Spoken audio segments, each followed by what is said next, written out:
반갑습니다. 저는 토론토 모든 민족교회에 섬기는 최신수 목사입니다.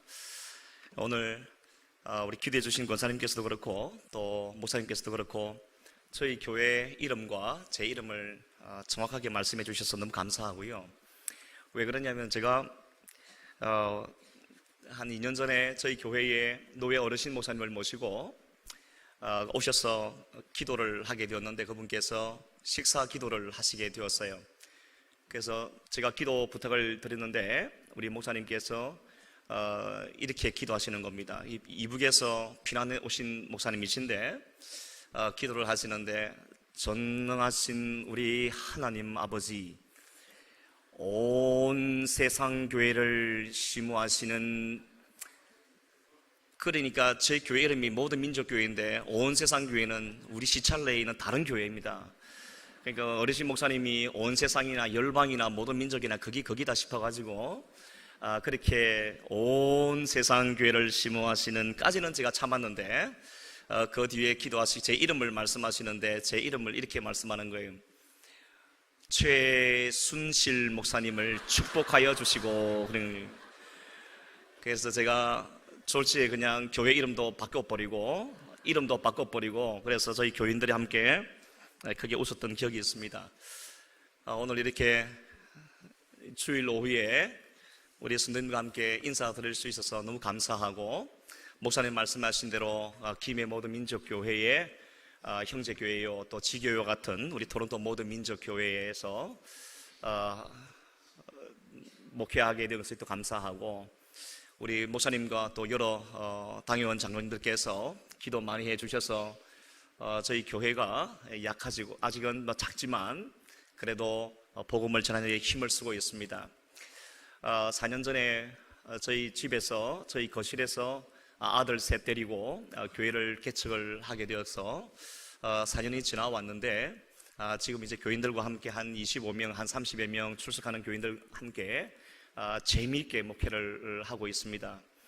다시 한번 감사를 드리는 것은 여러분 또 기도하실 때 들어보니까 모든 민족교회를 위해서 기도하시는데, 저는 그 모든 민족교회가 김해 모든 민족교회인지 토론토 모든 민족교회인지 알 수는 없잖아. 그러나 분명한 것은 모든 민족교회니까 우리 성도님께서 기도하실 때마다 김해 모든 민족교회와 토론토 모든 민족교회가 겸하여 복을 받을 줄 믿습니다. 너무 감사합니다. 오늘 예배에 참여해 주신 우리 모든 성도님들에게 삶의 풍성함, 또 심령의 평안함, 또 삶의 안전한 축복이 있기를 주님의 이름으로 축복합니다. 드릴 말씀이 참 많이 있는데 보니까 세가족 수료식이 있어서 설교 길게 하면 좀 민폐가 될 것 같습니다. 그래서 짧게 말씀 함께 좀 나누려고 합니다. 오늘 읽었던 이 말씀, 사르밧 과부의 믿음과 순종, 우리가 너무나 많이 알고 있고 또 잘 알고 있는 본문이지만 하나님께서 제게 주신 감동이 있고 또 함께 나누고 싶은 말씀이 있어서, 뜻이 있어서 함께 말씀을 나누게 되었습니다. 우리 그리스도인의 삶을 한마디로 요약해 본다면 믿음과 순종이라 생각합니다. 이 믿음과 순종은 서로 다르게 보일 수 있을지 몰라도 사실은 동전의 양면과 같아서 서로 분리하여 생각할 수가 없습니다. 믿음을 떠나서 순종을 생각할 수 없고 순종을 떠나서 믿음을 생각할 수가 없습니다. 순종 없는 믿음은 자기 확신과 또 자기 신념에 불과한 것이고, 믿음이 없는 순종은 자기 의와 자랑만 늘어놓게 되는 것입니다. 그래서 로마서 10장 10절의 말씀에 보면은 사람이 마음으로 믿어 의에 이르고 입으로 시인하여 구원을 얻는다라는 말씀이 있는데, 우리 믿는 사람들이 여기에만 머물러 있어는 안 되겠습니다. 믿음만 이야기하고 또 믿음만 알고 있으면 된다고 생각하지만, 그러나 그 뒤에 사도 바울이 야고보서 2장 17절 말씀에 보면은 또 이런 말씀이 있죠. 행함이 없는 믿음은 그 자체가 어떤 것이라고요? 죽은 것이라. 그러니까 저희는 그리스도인의 삶, 온전한 그리스도인의 성도의 삶이라는 것은 믿음만 아는 것도 부족하고 순종까지 나아가야 된다는 것을 볼 수가 있습니다. 그래서 빌립보서 4장 9절 말씀에 보면은 사도 바울이 이런 말을 합니다. 너희는 내게 배우고 받고 듣고 본바를 행하라 그랬습니다. 사도 바울이 빌립보 교회 성도들을 향해서 이렇게 이야기를 할 때 우리는 세 가지로 구분해서 생각해 볼 수가 있습니다. 첫째로 사랑하는 빌립보 교회 성도님 여러분들이요, 여러분들이 내게 배우고 또 받고 듣고 이렇게 했는데, 이 말은 예수 그리스도의 말씀 또 복음이라고 말할 수 있습니다. 믿음의 문제겠죠. 예수 그리스도를 알고 복음을 듣고 믿게 되었던 이 부분을 아마 말씀하는 것 같습니다. 그런데 사도 바울이 그 이 뒤에 뭐라고 말하냐면 본바를 행하라 그랬습니다. 빌립보 교회 성도들이 사도 바울이 빌립보 교회에서 목회를 할 때에 사도 바울에게서 무엇을 보았을까요? 사도 바울이 지금 그걸 말하고 있는 것입니다. 내가 여러분들에게 전하여 주었던 복음, 예수 그리스도의 말씀, 가르침을 여러분들에게 복음을 알려줬고 여러분들이 믿게 되었는데, 그것으로 만족하는 것이 아니라 사도 바울이 요구하는 것은 무엇이냐면은 본바를 행하라 그랬습니다. 본바 무엇일까요? 이것은 사도 바울이 믿음에만 머물러 있지 않고 삶 속에서 행하는 것, 순종하는 모습을, 그것을 보았으니 여러분들도 그렇게 살아야 한다라고 말하는 겁니다. 여러분, 우리가 오늘날 우리 그리스도인들의 문제, 성도들의 문제 중에 하나가 뭐냐면 믿음이 부족해서나 또는 믿음이 무엇인지 몰라서, 성경이 무엇인지 잘 몰라서, 제자 훈련을 받지를 않아서 문제가 생기는 것이 아니라 어쩌면 행함이 없기 때문에, 순종하지 않아서 우리의 믿음이 이렇게 비판을 받고 비난을 당하는 일이 일어나지 않는가, 그렇게 생각합니다.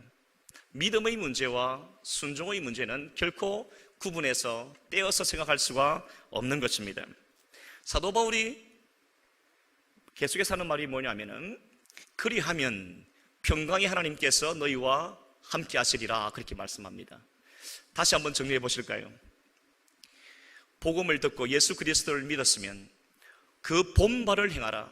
행함으로 우리의 믿음이 온전함을 나타내어라. 그러면 그 뒤에 약속의 말씀이 주어지고 있는데, 그것은 뭐냐면은 평강의 하나님께서 너희와 함께 계시리라.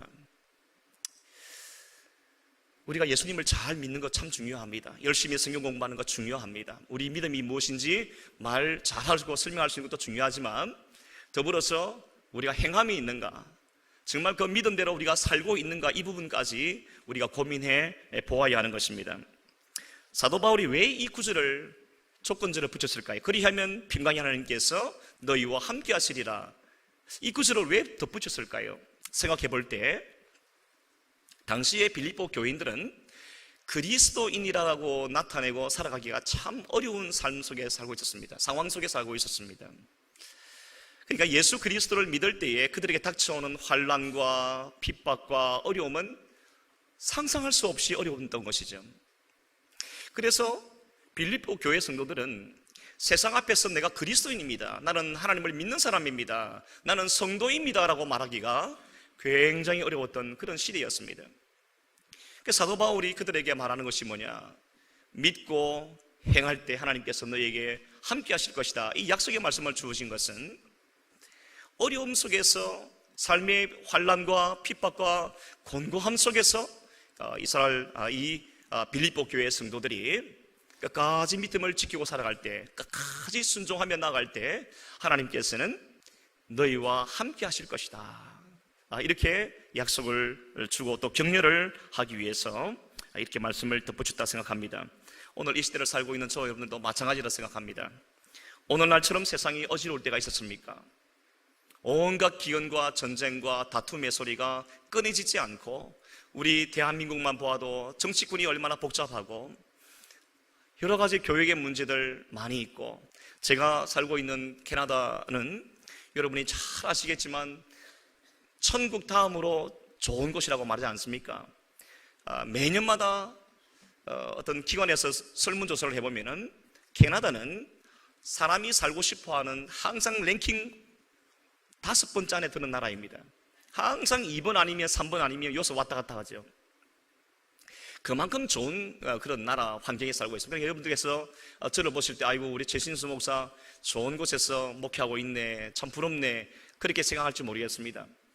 4년 전에 말씀을 드렸습니다만 캐나다는 워낙 자원이 많아서 밴쿠버에서부터 토론토까지 비행기로 5시간 반을 날아가야 되는데 그 거리에 이 나라가 나무만 목재만 베어서 팔아도 현재 캐나다 인구 2,700만 명을 150년을 먹여 살릴 수 있는 나라입니다. 여러분, 그뿐만 아니라 지하 자원이 얼마나 풍성한지, 금광, 그 다음에 기름이 얼마나 많이 나는지 모릅니다. 너무너무 좋은 나라입니다. 그런데 여러분, 제가 드리고 싶은 말씀은 뭐냐면은 겉으로는 그렇게 아름다운 나라이고 보기 좋고 살고 싶은 나라 중에 하나이지만 껍질을 벗겨보면, 한꺼풀만 벗겨보면 그 나라는 영적으로 얼마나 어두운 나라인지 모릅니다. 여러분, 얼마 전에 캐나다가 지금까지 국교는 기독교였습니다. 그 애국가를 부르면은 하나님을 이야기하고 하나님을 노래하는 그 가사가 애국가 안에, 캐나다 애국가 안에 있습니다. 그런데 불과 얼마 전에 캐나다의 국교는 더 이상 기독교가 아니라고 선포했습니다. 동성애가 일어나는데 제가 살고 있는 토론토는 미팅 플레이스라고 그래서 모든 종교와 언어와 혈통과 문화들이 복합적으로 있습니다. 얼마나 많은 다양한 종교들이 또 모여 있는지 모릅니다. 샌프란시스코와 함께 전 세계에서 가장 동성애가 활발하게 움직이는 곳이 토론토입니다. 제가 거기에 살고 있습니다. 우리 교회가 거기에 위치하고 있습니다. 얼마나 나라가 어지럽고 조그마한 어린 아이들한테 성교육을 시키는데 입에 담을 수 없는 교육을 시킵니다. 여러분, 우리 둘째 아들이 요한이가 중학교를 다니고 있는데 중학교 다니는 그 중학교 교장 선생님께서, 죄송합니다, 우리 캐나다 캘거리에서 얼마 전에 예배 시간에 동성애 문제를 거론했다가 법정 구속됐습니다. 목사님께서, 백인 목사님이 설교 시간에 설교를 했는데 끝나고 난 다음에 교인 중에 하나가 신고를 해서 2년 동안 법정 구속돼 가서 그 감옥에 가 있습니다. 저도 지금 막 굉장히 두렵습니다. 혹시 우리 안에 그런 분이 계시면 제발 저를 좀 고소하지 마시기 바랍니다. 하여튼 저희 둘째 아들이 중학교를 다니는데 교장 선생님께서 G로 시작하는 그 단어를 가지고 있는, 그러니까 물어봤습니다. 결혼을 했느냐, 와이프가 잘 계시느냐 물어보니까 이 친구가, 교장 선생님 하는 말이 뭐냐면은 남자예요. 이 사람이 남자인데 자기 허스밴드가 있다가 이렇게 말하는 거예요. 그러니까 자기는 남자임에도 아내인 것입니다. 자기 남편도 남자고 부인도 남자고 둘 다 남자예요. 그러니까 그 자녀들이 도대체 누구를 아버지라 부를 것이며 누구를 엄마라 부를 것입니까? 그 아이들에게 올 정체성에 대한 혼란을 어찌 감당하겠습니까? 이것이 지금 캐나다 법으로 딱 잡혀 있습니다. 그래서 학교에서 이런 것을 가르치고 법적으로 이런 부분들이 되어 있기 때문에 부모가 학교에서 항의를 하면 부모가 처벌받습니다. 여러분, 이것이 얼마나 캐나다 전체에 영적으로 어두운 일인지. 이러한 시대 속에서 저희 지난번에도 말씀드렸는지 모르겠습니다만 저희 큰아들이 6학년부터 지금까지 핍박을 받는 것이 뭐냐면은 동성애는 하나님의 뜻이 아니다. 성경은 한 남자와 한 여자의 결합, 만남을 결혼이라고 정의하는데 캐나다 법은 한 사람과 한 사람의 결합이라고 말을 하고 있으니 이 아이가 교회에서 말씀을 배우고 저한테 이야기를 듣고 그렇게 알고 있었는데 학교에 가보니까 그렇게 말하면 이게 역적이 되는 겁니다. 그래서 얼마나 많은 어려움을 당했는지 모릅니다. 아빠, 나 어떻게 하면 좋아요? 학교에 가면 이렇게 말하는데 내 신앙을 지키기가 너무너무 힘들어요. 이런 이야기를 큰아들이 얼마나 많이 했는지 모릅니다.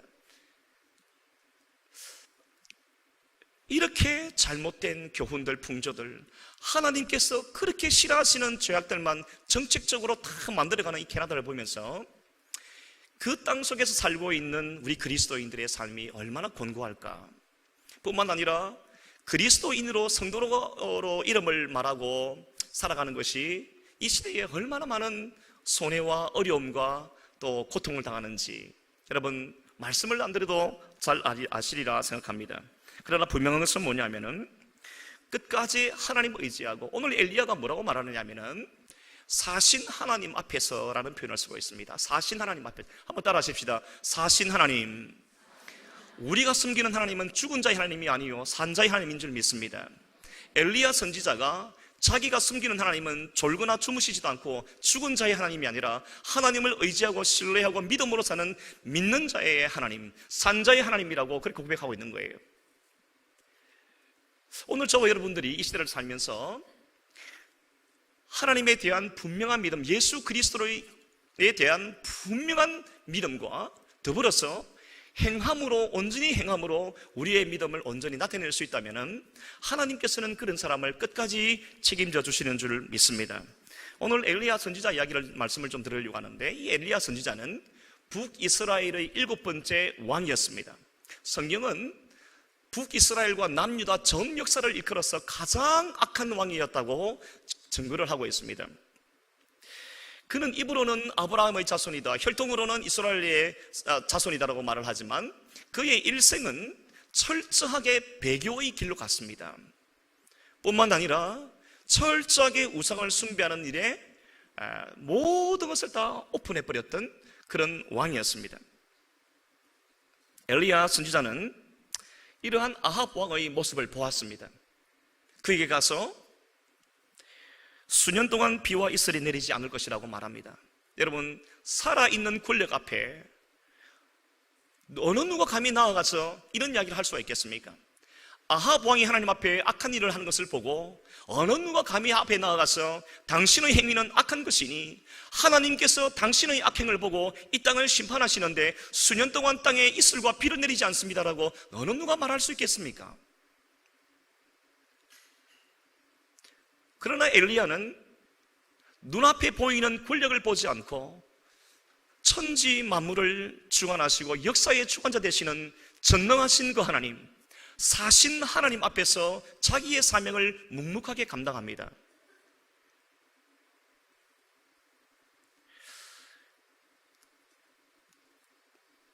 오늘 8절 말씀에 보면은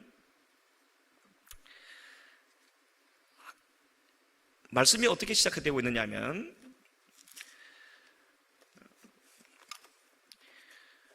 여호와의 말씀이 엘리야에게 임하여 이르시되, 우리 성경은 이렇게 번역이 되어 있는데 원어 성경에 보니까 이 앞에 그리고라는 접속사가 있습니다. 그러니까 그리 시냇가에서 머물고 있던 엘리야에게 하나님께서 까마귀를 보내셔서 떡과 고기를 공급하시고 시냇가에 있는 물을 마시게 하심으로 엘리야를 보호하시죠. 그런데 그 그리 시냇가가 다 말라버립니다. 하나님께서 그 엘리야를 이제 그리 시냇가에서 시돈이라고 하는 그 나라의 사르밧이라는 동네로 엘리야를 이끌어 갔습니다. 하나님은 어떤 분이신가? 자기 백성을 보호하시는 하나님, 사신 하나님을 의지하고 모든 것을 그는 그 사람의 보호자가 되시는 하나님, 인도자가 되시는 하나님, 아합 왕에게 보내셨다가 다시 그리 시냇가로 인도하시고 그리 시냇가에서 또다시 시돈이라는 나라의 사르밧까지 인도하시는 그 하나님을 보면서 우리는 자기를 경외하는 자의 길을 열어가시는 하나님이라는 것을 볼 수가 있습니다. 하나님은 자기를 의지하는 사람을 보호하시고 그의 길을 열어가시는 하나님이라는 것을 볼 수가 있습니다. 제법 오래전에 서울에서 있었던 이야기가 있는데, 어느 교회의 장로님께서 참 신실하게 교회를 섬기고 있었습니다. 교회에서도 존경을 받았고 바깥에서도 존경을 받는 그런 장로님이셨습니다. 그 교회의 어느 성도가 아마 어려움이 있어서 장로님을 찾아왔습니다. 장로님, 제가 이러한 계획이 있는데 장로님 좀 도와주시면 감사하겠습니다. 결론이 뭐냐면 보증서 달라는 것이었습니다. 장로님께서 기도하시고 또 그분의 그 젊은 친구의 면면을 다 보았기 때문에 괜찮겠다 생각해서 그렇게 보증을 써주고 그 하는 일을 축복하며 그분을 돌려보냈습니다. 그분이 돌아가서 열심히 일을 하고 노력해서 크게 성공을 거두었으면 좋았을 텐데 그러지를 못하고 그만 부도가 나고 말았습니다. 장로님께서 보증을 써줬는데 이 사람이 그만 정말 원치 않게도 부도가 나고 말았습니다. 이 부도가 나고 나니까 빚쟁이들이 몰려오는데 보증선 사람인 장로님의 집까지 들이닥쳤습니다. 온갖 협박과 폭언을 퍼붓는데 참 힘들었습니다. 근데 장로님께서 더 힘들었던 것은 뭐냐면은 그 빚쟁이들이 찾아와서 예수 믿는 것들이 이렇게 하느냐라고 하나님의 이름을 조롱하고 하나님의 이름을 욕할 때 장로님께서 그것만은 견디지를 못했습니다. 그래서 장로님께서 하시는 말씀이 뭐냐면은 큰 소리로 말하기로 나는 하나님을 믿는 사람입니다. 나는 하나님을 믿는 사람입니다. 여러분들에게 조금도 피해가 가지 않도록 내가 여러분의 빚을 다 갚아줄 것이니 걱정하지 말고 더 돌아가십시오. 그렇게 이야기를 했습니다. 하나님의 이름이 욕을 당하지 않도록 하기 위해서, 하나님의 영광을 가리우지 않기 위해서, 교회가 지역사회에 먹칠을 하는 것을 차마 눈뜨고 보지 못하여서 장로님께서 그렇게 선포를 했습니다. 빚쟁이들이 갸우뚱갸우뚱하고 아무 말 못하고 다 돌아갔습니다. 장로님께서 평생을 일구었던 자기 집을 금매물로 내놔서 집을 팔았습니다. 그리고 그 돈으로 다 그 빚쟁이들 불러다가 한 사람 한 사람 불러다가 다 변제 다 해주었습니다. 그러고 나니까 돈이 조금 남았어요. 그 돈으로 장로님께서 오늘날에 있는 저 한남대교 남단 쪽에, 강남 쪽에 텃밭이 있는 자그마한 집을 하나 구입을 했습니다. 그렇게 해서 수년이 흘러갔습니다. 그 교회 담임 목사님께서 장로님이 그렇게 어려움을 당하고 있다는 사실을 아시고 신방을 늦게 오게 되었는데, 장로님 요즘 삶이 어떻습니까? 얼마나 힘이 드십니까? 용기 내십시오. 우리가 기도하고 있습니다. 그러니까 장로님이 환히 웃으시면서 아유 목사님 그런 말씀 하지 마십시오. 깜짝 놀라서 왜 그러십니까? 하니까 목사님 하나님은 정말 선하시고 좋으신 분이십니다 그러는 거예요. 그래서 자초지종을 들어보니까 그 빚을 다 갚고 조금 남은 그 돈으로 그 한남대교 그 변두리 지역에다가 땅을 샀는데 그 사이에 한남대교가 놓아지고 이렇게 서울이 크게 변화가 되어서 예전에 있던 것보다 몇 값절로 이렇게 시세가 올라간 거예요. 그래서 장로님께서 생활이 막막했는데 그 시세에 올라간 것 가지고 생활을 하고 자녀들 공부시키고 그렇게 다 하고도 지금은 이전보다 더 좀 넉넉한 삶을 살고 있더라는 거예요. 이 장로님이 하시는 말씀이 그거예요. 하나님은 선하신 분이시고 하나님을 신뢰하고 하나님께서 반드시 선한 것을 갚아주실 것이라고 믿었더니, 그렇게 순종했더니, 빚쟁이들 앞에서 장로다운 삶을 행하였더니 하나님께서 귀한 것으로 다 갚아주셨다. 그런 간증을 하는 것을 보았습니다. 사랑하는 여러분, 이 장로님의 믿음이 얼마나 귀합니까? 얼마나 귀합니까? 모든 민족교회 우리 시무장로님들 보증서라는 말이 아닙니다. 보증을 써야만 그 하나님의 역사를 기억한다는 것이 아니고 그 장로님의 믿음입니다. 어떻게 하든지 간에 내가 하나님을 의지하고 하나님을 신뢰하고 내가 살아갈 때 하나님께서 선한 길로 인도하시고 선한 것을 갚아주신다는 것을 이 장로님의 모습을 통해서 우리가 배우게 되는 것입니다. 저는 이 장로님이 빚쟁이들 앞에서 나는 하나님을 믿는 사람입니다 라고 말했을 때 하나님께서 얼마나 좋았을까? 하나님께서 얼마나 자존심이 좀 이렇게, 자존감이 좀 이렇게, 이런 표현을 써드는지 모르겠는데 자존감이 높아졌겠습니까? 저가 바로 내가 사랑하는 종이야. 사랑하는 안목의 장로야. 내 종아, 네가 내 자존심 지키려고 그랬지. 네가 나 영광 가리우지 않으려고 그렇게 그 모욕을 다 당했지. 내가 너를 다 보았다. 너가 당하는 그 어려움과 그 불신자들 앞에서 주님의 몸된 교회, 나의 교회를 어지럽게 하지 않고 모욕당하지 않고 내 자존심 세우려고 나의 영광 가려우지 않으려고 내가 그렇게 했던 것 내가 다 보았다. 저는 하나님께서 그 장로님을 통해서 얼마나 뿌듯해 하셨을까.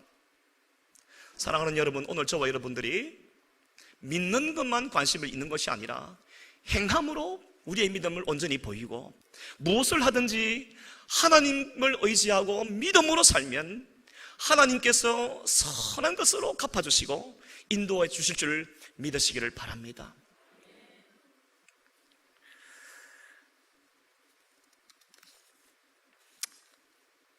보면 9절부터 11절의 말씀에 보면은 오늘 이 엘리야가 사르밧 과부에게 요청하는 것이 나옵니다.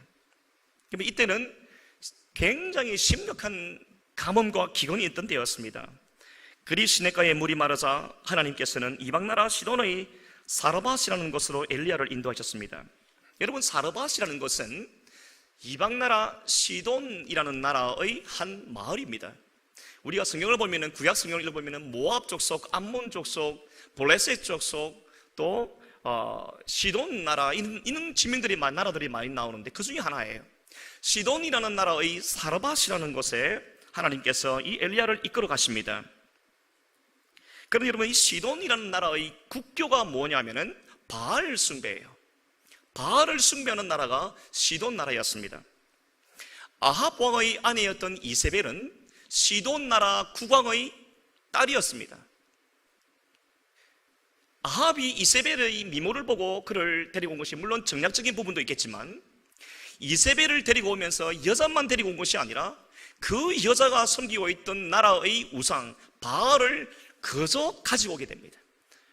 문호를 다 개방해버립니다. 이스라엘 나라 어느 곳에서나 바알을 숭배할 수 있는 그런 법적인 조치를 다 만들어버렸습니다. 그래서 그는 하나님 앞에 악한 왕이라고 인정을 받았던 것입니다. 하나님께서 지금 엘리야를 그 많은 땅, 그 많은 나라들 가운데 하필이면 시돈이라는 나라에, 그것도 사르밧이라는 가난한 동네로 이끌어 가셨을까? 하나님께서 엘리야에게 사르밧에 있는 한 과부로부터 너를 섬길 수 있도록 내가 이미 다 조치를 취해놨다, 그런 말씀을 듣고 엘리야가 시돈이라는 나라의 사르밧으로 갈 때 그의 마음에는 과부는 과부인데 굉장히 돈 많은 과부인가 보다, 그런 마음의 생각을 했던 것 같아요. 얼마나 그가 부유한 과부였으면 나 같은 사람을 이렇게 아주 융숭하게 대접하고 또 먹일 수 있는 사람을 하나님께서 점 찍어 놓았을까?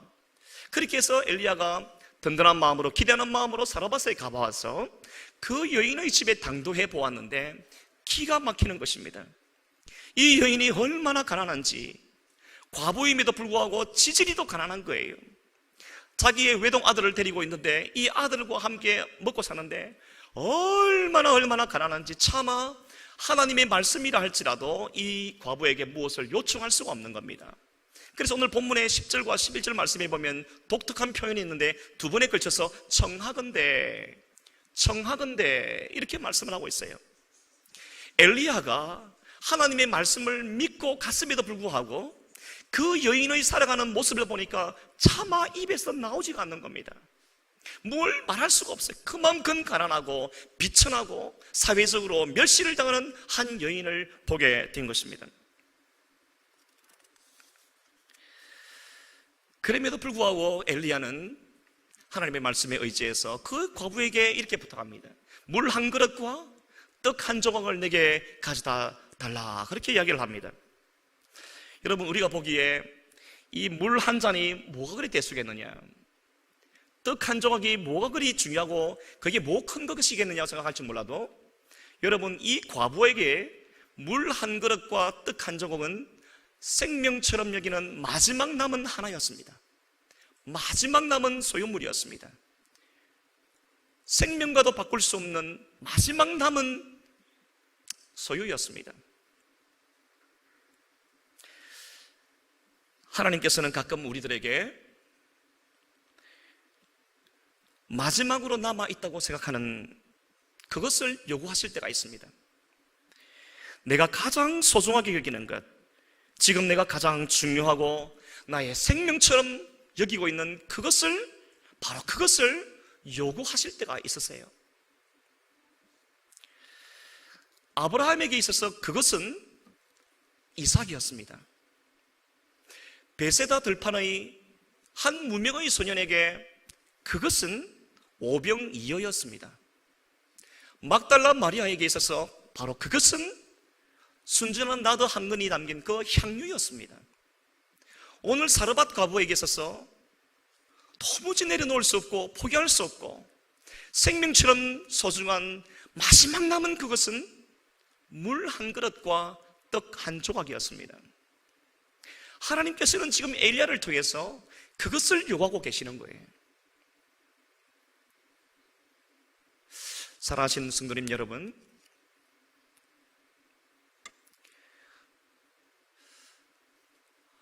여러분에게 마지막 남아있는 그것은 무엇입니까? 생명처럼 여기고 생명처럼 소중한 그것, 하나님께서 다른 것은 다 가지고 가도 괜찮은데, 다른 것은 다 거두어가도 되지만 하나님 이것만큼은 안 됩니다. 하나님 정말 이것만큼은 내가 양보할 수가 없고 이것만큼은 내려놓을 수 없고 포기할 수 없습니다라고. 그것은 무엇입니까? 하나님께서 오늘 이 시간 우리의 마음에 감동하실 때 그것을 요구하신다면 오늘 우리는 어떻게 하는 것이 좋겠습니까?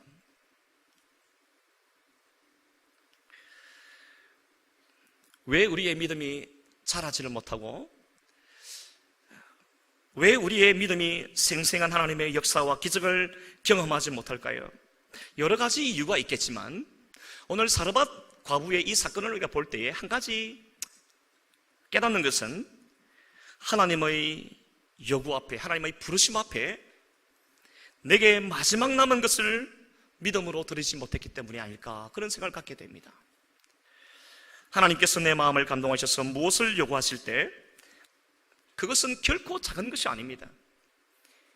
세상 사람들이 볼 때에는 그것이 뭐가 그리 큰 거냐고 말할 수 있어요. 나를 잘 모르고 내 형편과 처지를 잘 모르는 사람들은 그것이 뭐가 그리 대수냐고 말할 수 있는지 모릅니다. 그러나 우리가 살아보면 알지 않습니까? 내게 그것은 마지막 남은 것이에요. 내게 그것은 도무지 포기할 수 없고 내려놓을 수 없고, 정말 하나님께서 이것만은 좀 거두가지 않았으면 좋겠다고 하는, 요구하시지 않았으면 좋겠다고 하는 바로 그것이 있습니다.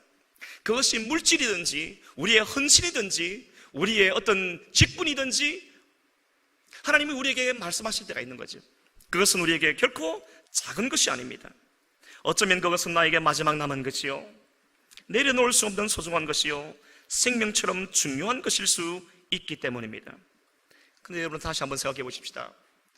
아브라함이 생명처럼 붙들었던 그것, 이삭을 하나님 앞에 드리게 되었을 때에 아브라함의 믿음은 그때서야 하나님 앞에 인정을 받았습니다.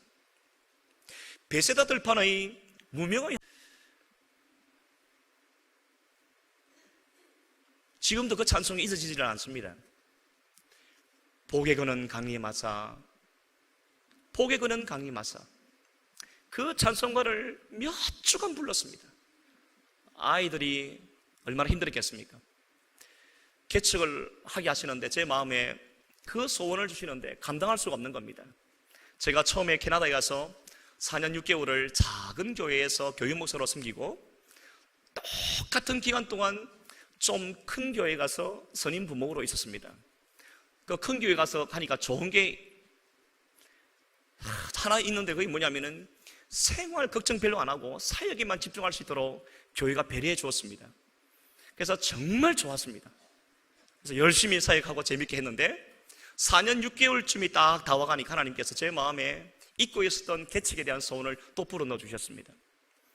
그런데 이것은 참 제가 하기가 결정이 힘들었습니다. 다른 사람들 개척할 때 보면은 큰 교회에서 부목으로 있으면은 적당히 이렇게 뒤에서 작전을 짜가지고 개척 멤버들을 다 떼가가지고 이렇게 준비한다는데, 저는 그럴 수도 없고 머리도 안 돌아가고, 그래서 하나님 앞에 그저 엎드려서 기도할 수밖에 없었습니다. 하나님, 주님께서 기뻐하시는 교회 그거 하나 바로 보고 갈 테니까 하나님 좀 복 좀 달라, 그렇게 해서 기도하고 나아갔습니다.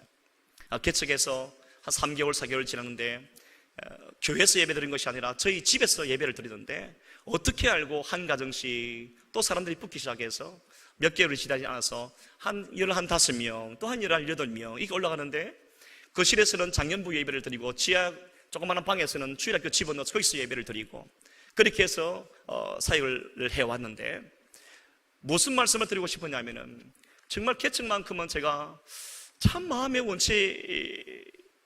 원했는지는 모르겠습니다. 마음이 참 힘들었었습니다. 순종하기가 보통 힘든 것이 아닙니다. 여러분, 한국도 이제는 개척이 어렵다고 말하지 않습니까? 캐나다는 개척하면 사람들이 전부 다 그냥 불신자들도 그 개척교회 목사를 위로해 줍니다. 저도 많은 사람들에게 복음을 전해보고 하지만은 그들이 저를 위로해 줍니다. 목사님 힘드시죠? 예수 믿지 않는 사람이 저를 위로해 줍니다. 이런 시대를 맞고 있는데 여러분 얼마나 힘이 드는지 모르죠. 그러나 하나님 의지하고 하나님께서 주시는 은혜대로 열어주시는 복만큼 제가 열심히 사역하겠다 하고 지금까지 달려왔습니다. 저는 특별하게 하나님 앞에 기도하기로 이렇게 그냥 교회를 부흥을 달라고 기도한 것이 아니라 지금도 기도 제목은 뭐냐면은 하나님을 알지 못하는 사람들, 예수 그리스도를 알지 못하는 불신자들이 복음을 듣고 예수 그리스도를 믿어서 하나님의 자녀가 되게 해 주옵소서. 그러니까 민수기 14장의 말씀처럼 너희 말이 내 귀에 들린 대로 내가 응답하시겠다 그랬는데, 응답하겠다 하셨는데 제가 기도를 잘못한 건지는 모르겠습니다만은 하여튼 부흥은 빨리 안 됩니다.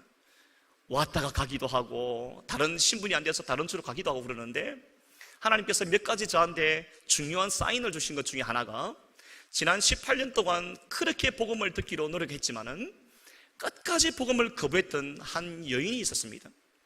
이분은 가족이, 그 가문이 한국에 절을 세울 만큼 그렇게 독실한 불자였습니다. 그 불자가 어떻게 됐는지 저희 교회에 오게 되었는데 예배 3번 참석하고 마지막 그 예배 참석할 때 그 예배 시간에 너무 놀라운 경험을 했습니다. 예배 시간에 앉자마자 울기 시작하는데 저희 교회는 이렇게 화려한 예배당이 아니고 백인 캐네디언 교회의 지하에 한 40명 앉으면 더 이상 앉을 수 없는 그런 자그마한 방에서 저희가 예배를 드리고 있습니다.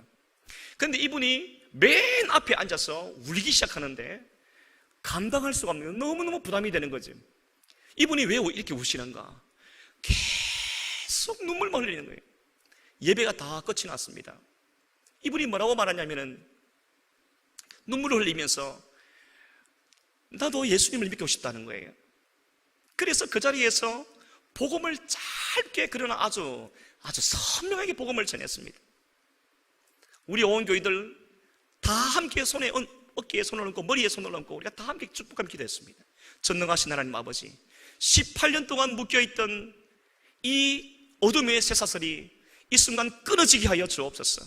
오늘 이분이 예배에 참석해서 예배 참석한 지 세 번째 만에 이렇게 눈물로 울며 예수 믿고 싶다고 하는데 하나님께서 이분에게 구원의 은혜를 베풀어 달라고 우리가 얼마나 간절히 기도했는지 모릅니다. 마지막에 제가 확신을 하는데 그 영접을 확신하는 부분들을 제가 점검을 해보는데 사랑하는 아무개님, 예수 그리스도가 나의 구주로 믿어지십니까? 이분이 아멘 하는 거예요. 그래서 그 부단에서 얼마 시간이 남지 않고 이제 한국으로 돌아가야 되는데 제가 그분을 붙들고 세례를 주었습니다. 우리 헌법에는 그게 맞는지 모르겠지만 이 여인이 입으로 주로 예수를 구주로 시인하고 내게서 남은 생애를 하나님을 위해서 살겠다고 하는데 망설일 필요가 없겠다 싶어서 그냥 세례를 딱 주었습니다. 얼마나 여러분 은혜스러운지 모릅니다. 생각해 보세요. 절을 세웠던 사람입니다. 흥당을 했던 사람이에요. 이분이 복음을 듣고 예수 그리스도를 믿고 그렇게 되었어요. 얼마나 감사한 일입니까? 장류 대성교회를 출석하고 있답니다. 얼마나 감사한지 몰라요. 그래서 저는 지금도 많지는 않지만 지금 오시는 분들의 거의 80%가 예수를 믿지 않는 분들, 처음 복음을 듣고 아니면 10년, 20년 동안 어렸을 때 교회에 나갔다가 다시 토론토에 왔는데 갈 데가 없어서 그냥 어떻게 해서 교회로 왔는데 말씀을 듣고 복음을 듣고 마음이 변화되고 예수님을 믿게 되고 세례를 받고 그래서 교회에서 일꾼으로 섬기는 분들이 있는 거예요. 여러분 기도해 주시기를 바랍니다. 토론토 모든 민족교회, 온 세상 교회가 아니고 토론토 모든 민족교회가 죽을 영혼 살리는 교회 되게 하여 주옵소서. 여러분 기도하실 때마다 모든 민족교회라고 열심히 기도해 주시면 하나님께서 살짝 헷갈리셔서 토론토 모든 민족교회와 김해 모든 민족교회를 더블로 복을 주실 줄 믿습니다. 여러분 오늘 이 말씀을 나누면서 16절 말씀처럼 우리 사랑하는 성도님들의 모든 생업과 가정 위에 자녀 손들 위에 가루가 떨어지지 아니하고 기름이 없어지지 아니하는 이 놀라운 풍성한 복이 자자손손 있어지기를 주님의 이름으로 축복합니다.